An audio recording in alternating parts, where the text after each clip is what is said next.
Brazzaville, la capitale politique s'apprête à vibrer au rythme de la rumba congolaise. Le 6 février prochain, l'espace Makosofi situé dans le quartier Mungali accueillera un méga concert marquant la 3e édition de Bolingo ya Rumba. Un rendez-vous désormais incontournable de la diplomatie culturelle et de la transmission artistique entre l'Afrique et l'Europe, une initiative de Madame Peggy Mao. Placée sous le thème évocateur, la rumba congolaise, approfondissement sur le Sébène et le Moutouachi. Cette édition 3e se distingue par une approche immersive et pédagogique, faisant de la scène un véritable immense laboratoire musical.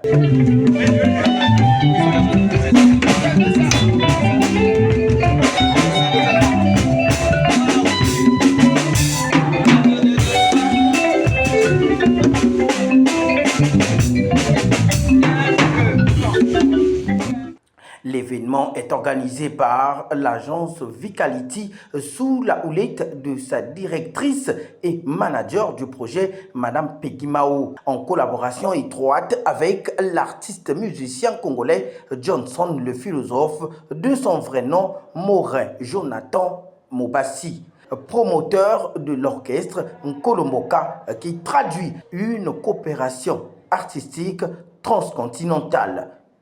Donc cette fois-ci, vous nous avez trouvé ici dans l'espace Zao.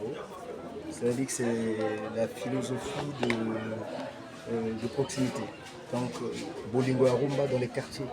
Bolingo Arumba rencontre les icônes de la musique. Donc là ensemble c'est le vieux Zao. La fois passée, vous avez vu, on a collaboré avec les bons de la capitale, avec tous ceux qui passaient au même moment. Et cette fois-ci, c'est une spécialité, non seulement qu'on est en train de travailler, répéter, préparer ici, mais c'est également cette complicité avec Zao. Voilà. Durant 12 jours, les artistes musiciens de la France s'imprègnent des fondamentaux de la rumba congolaise avec un accent particulier sur le Sébène et le Moutouachi, deux piliers rythmiques et identitaire de ce patrimoine musical inscrit au patrimoine immatériel de l'humanité.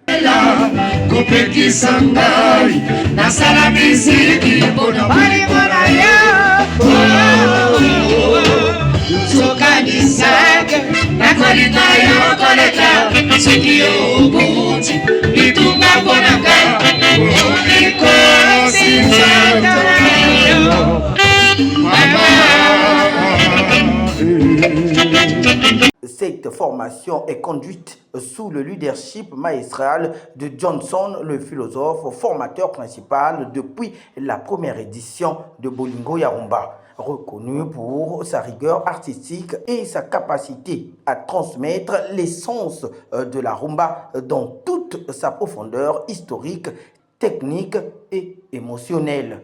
Le spectacle du vendredi, ça serait différent des deux éditions parce que cette fois-ci, ça serait un spectacle que les Français et les Congolais sur la même scène. Souvent, le Congolais commence et quelques Français montent, mais cette fois-ci, il n'y aura pas cette distinction. Mais c'est le même spectacle pour dire que tout ce que le Congolais fait, c'est ce que le Français peut faire aussi, pour dire qu'aujourd'hui, ils ont déjà l'expérience parce que les Nigériens, c'est la deuxième fois qu'ils arrivent, donc ils ont acquis déjà l'expérience. Là maintenant c'est la partie Sébène, vous allez voir comment ils vont faire danser les Congolais et les expatriés parce que c'est fait.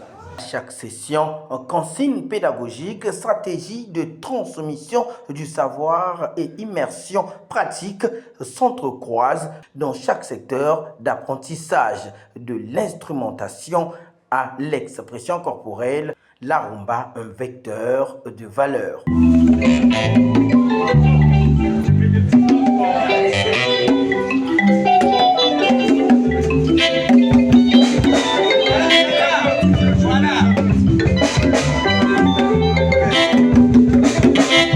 C'est pas ça.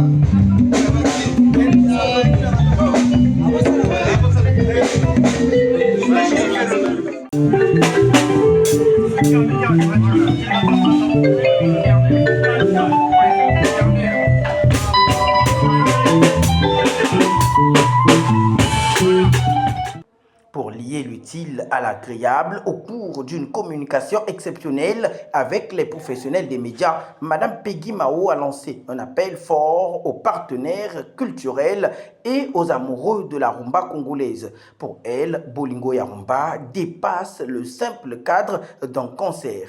Il s'agit non seulement de promouvoir la culture africaine, mais aussi de transmettre des valeurs, l'amour et le respect, déclare-t-elle.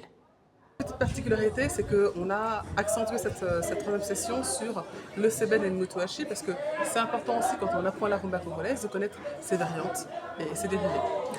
Aujourd'hui, au niveau du projet Bolingo ya Rumba que je copilote avec Adrien Garrido et Jason Philosophe, nous sommes dans une petite contrainte parce que nous avons besoin de soutien. Pas seulement de soutien moral comme on l'a aujourd'hui, mais de soutien financier, de sponsors, de connexion pour nous aider vraiment à mettre ce projet à la hauteur de là où il devrait être. Aujourd'hui, on est dans un petit projet, on est à petite échelle à Brazzaville. Si on veut l'exporter à Pointe-Noire, à Kinshasa, il va falloir avoir des vrais sponsors, des vrais partenaires qui vont aussi investir. Et ça, c'est important pour nous aujourd'hui. Dans une interview accordée, la directrice de l'agence Vicality réitère son invitation au grand public à prendre part à ce moment inédit prévu le 6 février 2026. La musique, c'est aussi une thérapie. Venez nombreux vivre l'ambiance de la rumba congolaise. Devenir comme ils sont. Là aujourd'hui, la rumba, c'est une musique du peuple. C'est une musique qui est familiale, c'est une musique qui est vraiment internationale. Il faut venir comme on est. On ne cherche pas forcément, alors on peut s'habiller bien quand même, on est quand même dans le pays de la sape. Voilà, donc oui, vous viendrez bien habillé. D'ailleurs, cette personne aussi invitée à notre événement. Mais voilà, l'idée c'est de montrer aussi notre authenticité aussi africaine et d'être fiers de ça.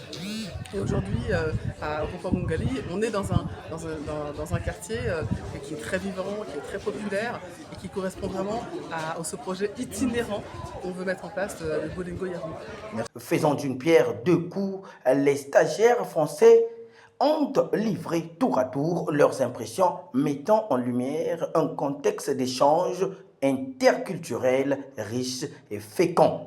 Notamment l'artiste claviériste française aux côtés d'autres musiciens européens intégrés à l'orchestre Nkolomboka. La fois que je viens, on avait fait la première formation il y a 1 an. Et donc là, on est allé il y a 3 jours.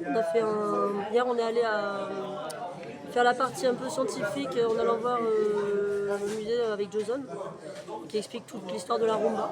C'était hyper intéressant. Et puis là, c'est le premier jour, vraiment, on se retrouve avec tout le monde, les instruments sur scène. Et bah, c'est super. On retrouve les gens de l'an dernier, c'est super musiciens.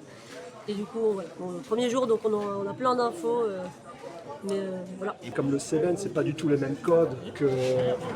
Alors moi, je suis batteur quand même mon style principal, c'est le reggae. J'accompagne des artistes jamaïcains avec mon groupe les Nigériens. Mais c'est pas du tout les mêmes codes. Le reggae, c'est quand même une musique qui fonctionne couplet, refrain. Enfin, le Seven, il y a beaucoup d'éléments, beaucoup de mise en place, beaucoup de breaks qui peuvent paraître simples quand on est congolais, mais pour nous, il faut se mettre vraiment dans l'énergie et pour comprendre vraiment et faire bien cette espèce de groove qui est entre nous, on a notre cerveau très cartésien, donc c'est binaire, c'est-à-dire tic tic tic tic tic, ou soit c'est ternaire, tic tic tic tic tic tic. Mais le truc entre les deux, c'est tout le Seven. Et ça pour nous c'est la quête, c'est comment bien faire danser, comment faire cadencer le Seven correctement. Et ça, il n'y a que en pratiquant ici avec les musiciens qu'on peut découvrir. On ne le dira jamais assez, à travers Bolingo ya Rumba, Brazzaville confirme une fois de plus son statut de capitale culturelle de la rumba congolaise, creusée d'innovation, de transmission et de communication des peuples par la musique.